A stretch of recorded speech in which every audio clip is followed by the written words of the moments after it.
Olá pessoal, hoje vamos falar de um assunto muito legal, muito interessante, muito curioso. Os prédios tortos de Santos. Por que esses prédios são tortos, hein? Eu sou aqui da Baixada Santista e muitas vezes as pessoas não entendem por que aqueles prédios são inclinados, o que aconteceu ali. Será que vai cair? Meu nome é Thiago Ribeiro, sou engenheiro civil da RV Construções e Perícias e hoje eu trago verdades sobre esses prédios tortos em Santos, desde a parte mais básica ali, desde a parte de engenharia, da parte mais complexa, mas que todo mundo vai entender. Então, vem comigo.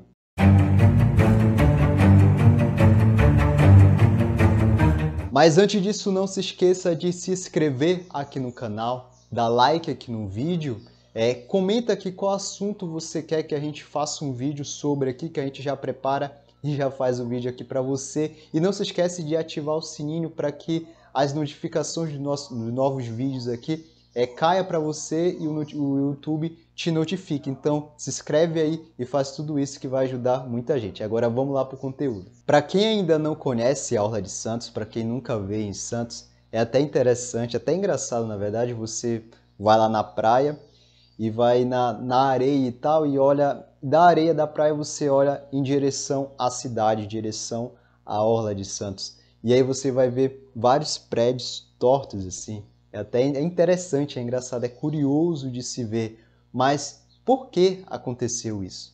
Lá na década de 50, 60, com a crescente evolução imobiliária, ficou mais comum a construção de edificações de múltiplos pavimentos, ou seja, com vários pavimentos. Até então, eles não faziam esse tipo de construção. Só que o que acontece?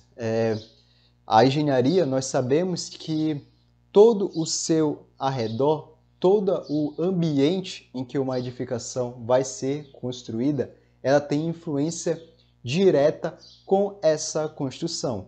Ou seja, a velocidade do vento ali em uma região que vai ser construída, a presença de abalos sísmicos e o solo, que é assunto desse vídeo, são fatores importantes que precisam ser analisados antes de que for feita uma construção.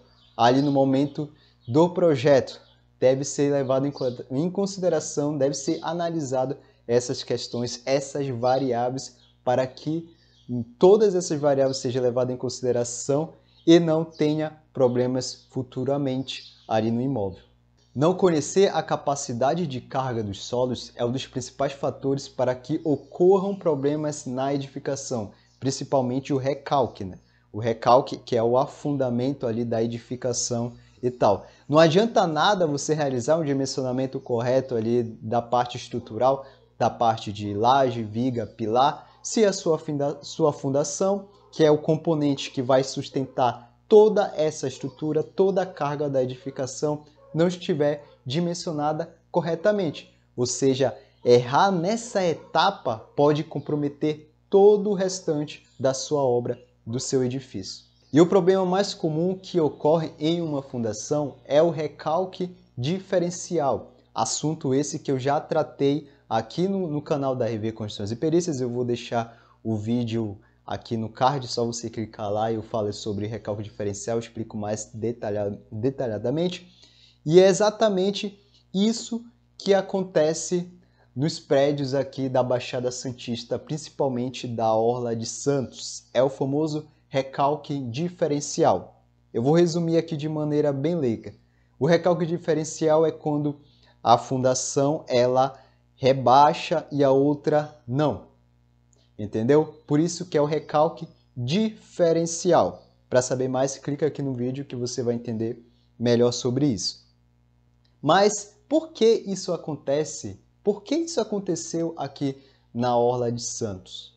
O solo de Santos é considerado o segundo pior solo do mundo. Ele só ganha, né, falando de questões de resistência, do solo da Cidade do México, que isso aí é o primeiro ali que ganha é o pior solo do mundo. Ou seja, é complicado trabalhar por aqui. O solo de Santos é composto basicamente de, na primeira camada, existe ali a areia fina nessa primeira camada que fica entre 8 a 12 metros de profundidade, com o SPT entre 9 e 10 ali. O SPT é o índice de resistência à penetração no solo, que é o resultado da sondagem. Sondagem já foi um assunto tratado aqui no canal da EV Construções e Perícias também. E na segunda camada, abaixo dessa camada de areia, tem a camada de argila marinha altamente adensável, que fica ali entre 20 a 40 metros de profundidade, com SPT em torno de 2 e 3 e olhe lá, ou seja, um SPT muito baixo, uma resistência muito baixa, além de ser alto adensável. E só depois de tudo isso aí, com 50 metros de profundidade, que existe uma camada rochosa, que é a camada boa para apoiar a nossa fundação. Ou seja, com 50 metros de profundidade, a gente encontra uma camada rochosa, que é a camada que a gente precisa apoiar a nossa fundação.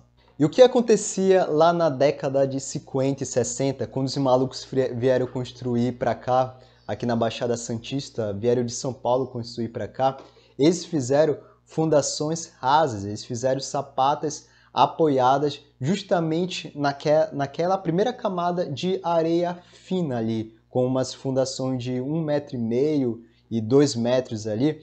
E essa camada, né, como já falei, ela é apoiada em uma argila que está em processo de adensamento, perfeito?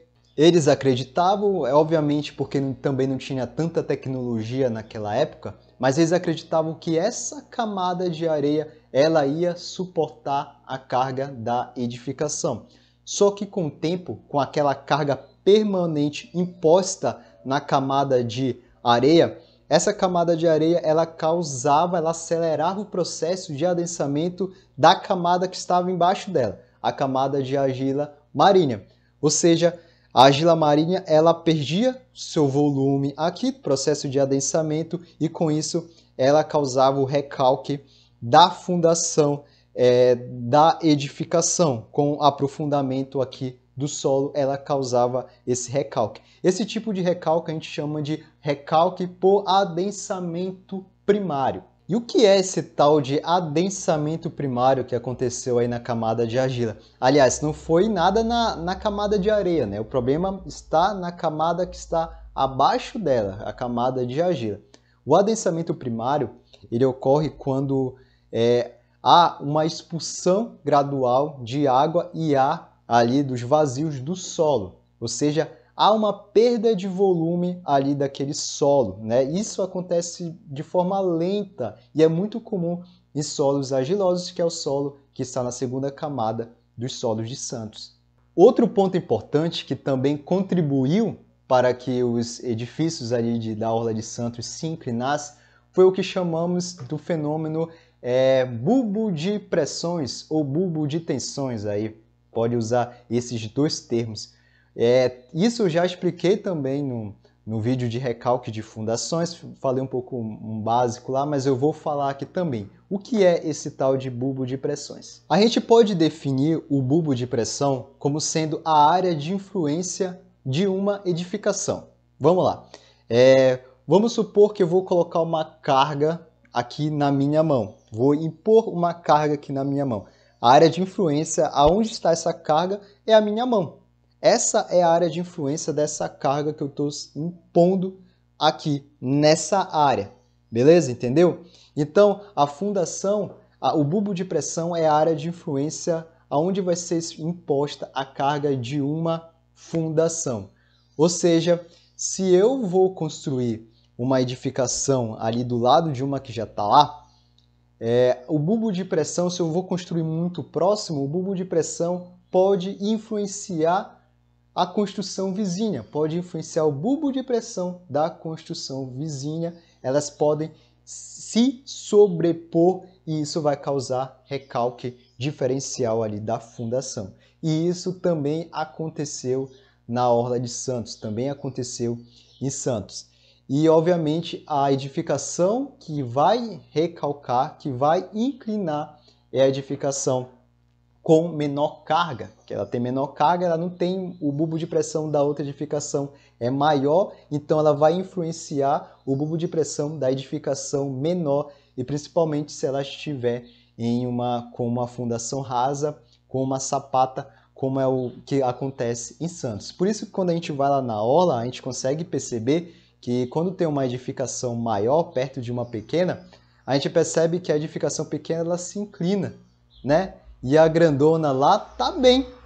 É exatamente por causa disso, é por causa do bulbo de pressão, que também é outro ponto importante que influenciou para que aconteça esses prédios tortos aí em Santos. E outro ponto que também influenciou isso é que as edificações que foram construídas na Orla de Santos, elas foram projetadas para ser edificações de 7 a 8 pavimentos, mas quando você chega lá, tem edificações de 15, tem de 17, ou seja, é o dobro da carga que foi projetada.